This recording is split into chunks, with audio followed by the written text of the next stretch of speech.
Hello, students. I am going to record the second part of your story. It's on page 56 and 57 in your real book, and it's called The Fight Against Child Slavery. It is an interview with the character that we learned about, James Kofi Annan. So here is the story, The Fight Against Child Slavery. So in the last part of the story, James escaped from the fishermen, and they were forcing him to work as a child slave. He worked long, hard hours. Sometimes he didn't get food, and they weren't paying him, and it was something that he didn't want to do. He was only 6. So let's read this part. This is a caption from underneath the picture. And it says, after escaping from slavery, James Kofi Annan learned to read and write. He completed his university education and got a job at Barclays Bank of Ghana. He saved enough money to pursue his dream of establishing a charity to help other child slaves. In this interview, Annan speaks about his work. So an interview means that someone is asking him questions and he is answering the questions. So here is question number 1.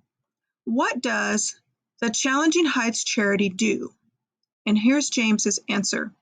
When I started the charity in 2003, my purpose was to help children defend themselves against trafficking, create awareness, and promote education among former child slaves. We started with 5 children, and within a year, we had grown to 100 children. When we grew to over 1,000 children, donors began financing Challenging Heights. Here's question number 2. You're nominated for the World Children's Prize. How does it feel to have your work recognized? Here is James's answer.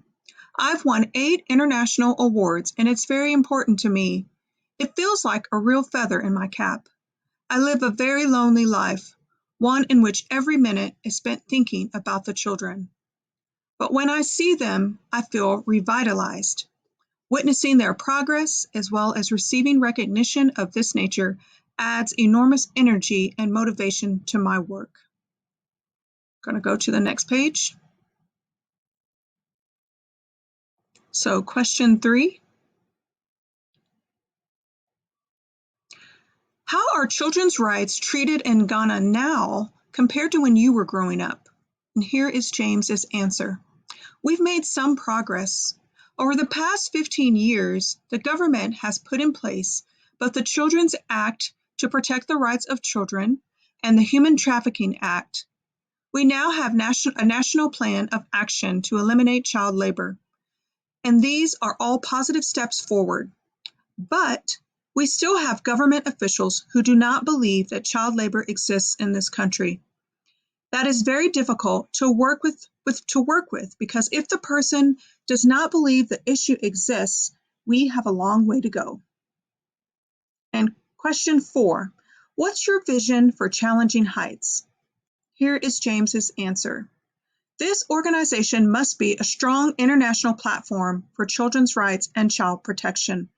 I want to have the opportunity for us, as well as other children's charities, to join in an effort to advocate for the rights of children.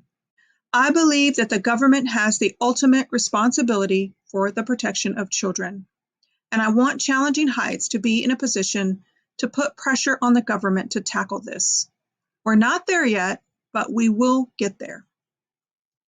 So you have some questions to answer on both sides, just like always. You can use the Quizlet handout to help you with the 2 vocabulary words.